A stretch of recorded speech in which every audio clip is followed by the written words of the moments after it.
Hey guys, today I'm going to be telling you about how to keep and breed crayfish for beginners. So if you have no idea what you're doing, you've come to the right place. So by the end of this video, you'll know exactly what to do when you get your crayfish. Alright, make sure to watch to the end and let's get into it. The first step is just to start with your tank setup. Now, your tank setup will vary a little bit with what kind of crayfish you get and how old that crayfish is and how big it grows, but a general rule is that you want to have it just a little bit bigger than 10 gallons at least. I mean, if you have a tiny crayfish, you can probably get away with slightly smaller sizes, but I wouldn't recommend that. Just getting a nice setup which has a lot of floor space, because crayfish don't actually really swim around that much. They just crawl all over the ground. So you want to have a flat tank that also has some rocks and stuff for them to walk on and things. Also, by the way, crayfish really don't do well with other crayfish and other animals, so you should definitely check out my tank mates video and try to avoid keeping lots of crayfish together. Anyway, you should definitely decide to put in some really good ornaments because crayfish love to hide.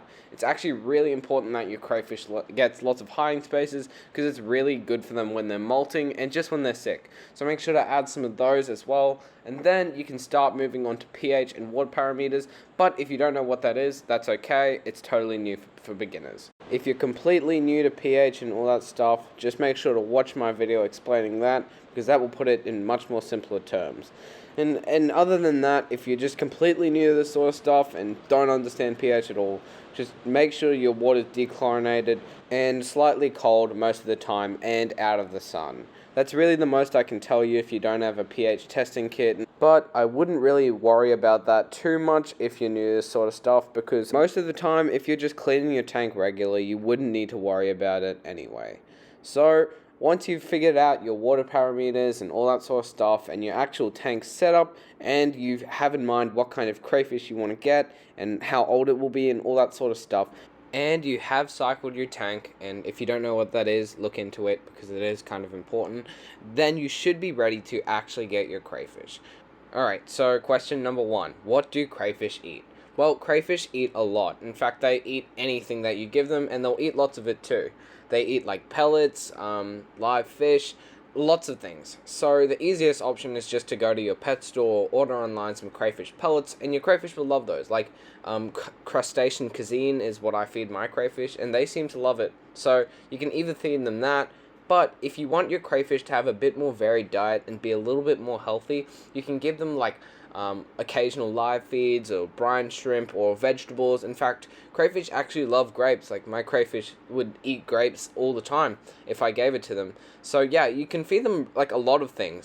Crayfish really aren't picky eaters. So if you want more details on what you can feed your crayfish, I have a video about that as well, so you should definitely check that out later. Alright, now the next question. What do I do when my crayfish is molting? Most crayfish molt pretty regularly, with younger crayfish molting more and older crayfish molting less. Now basically when your crayfish molts, it just means that it's getting rid of its exoskeleton. You can't exactly tell when your crayfish is going to molt, and there isn't really any kind of distinct sign that will give you, except for your crayfish being a bit more sluggish than usual, or eating less, or hiding more like the day before or 2 or 3 days before. But other than that, there's no real calendar or anything like that, so you just kind of have to guess when it's time for your crayfish to molt. Now basically when your crayfish is molting, they'll be like at their most vulnerable state, because predators can easily like eat them because they don't have their shell to protect them. So if you have multiple crayfish in one tank, which I wouldn't recommend because it normally ends badly, and that's why crayfish at pet stores are normally missing limbs because they get ripped off. Anyway, if you have lots of them in one tank, remove the other crayfish because they might attack your crayfish while it's molting, and that's when your crayfish is when it's weakest. So definitely remove any kind of aggressive tank mates or predators or things that shouldn't be in there, because that can definitely harm your crayfish while it's molting, and they are more susceptible to infections as well and sickness when they're molting. They're weak because it takes a lot of effort to like literally shed off their skin, so they'll be quite weak as well. So you should definitely make sure that your tank water is clean when it's happening, and if you think your crayfish is like in really sick and not feeling well, make sure to put it in its own tank and just make sure it's being looked after. Now I have a lot of this on my channel, so you should definitely check out all about molting and stuff like that, because it will go in much more details.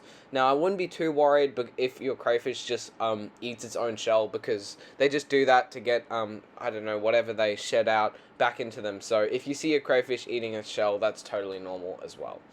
Now on to the interesting bit. Crayfish breeding. Now, crayfish have a kind of odd breeding process. They're a little bit harder to breed than shrimp and some of the other animals, and it can be a bit confusing. Now, the first thing that you need to learn is how to tell the difference between the two crayfish genders. Even I'm not the best at this, and it can be very confusing. If you don't really know what gender your crayfish is, try to go to your local pet store or talk to an expert to help you find out. So, once you've identified your crayfish's gender, you can get a second crayfish of an opposite gender to help breed your crayfish. You will also need a breeding setup, which you can find on my channel. So the first step to breeding your crayfish is to put your female crayfish in your setup quickly so that it's still surprised when it's in the tank, then quickly put in the male and hope that the male will have time to grab the female crayfish and start mating. It can take a while, and eventually your crayfish will let go of each other and possibly fight as well.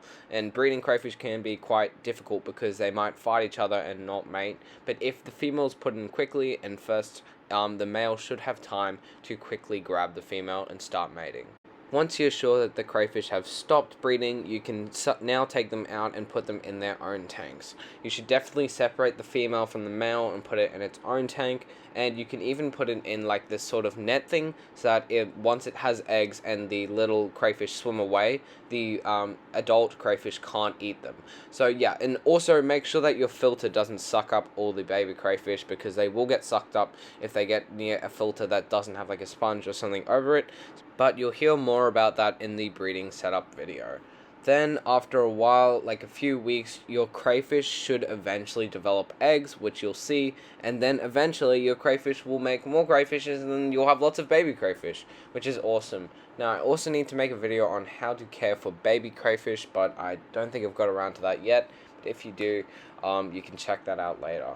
Now, there is a second method for this, but it isn't quite as successful, and it's a bit weird, but if you don't like this method and you think it's a bit rough, it also works. So that's just to get a really, really big tank, like like 50 gallons, like a massive tank. One that's big enough to keep multiple crayfish, and you just put the two crayfish in, and you just hope that they mate eventually, and then hope that your baby crayfish will be fine. So obviously you can see why this is less successful, because there's a lot of other variables that you can't control. But hopefully this is a bit more simple and basic than the other one, and you just leave your crayfish in there. So if you're not too worried about like actively breeding and you just want to see if it actually works, this is pretty cool. But if not, you can just do the first method instead and just put your female crayfish in and let your male crayfish like artificially fertilize the eggs. Yeah, that's the two methods. So if you're new to this sort of stuff, I definitely recommend watching some of my other videos.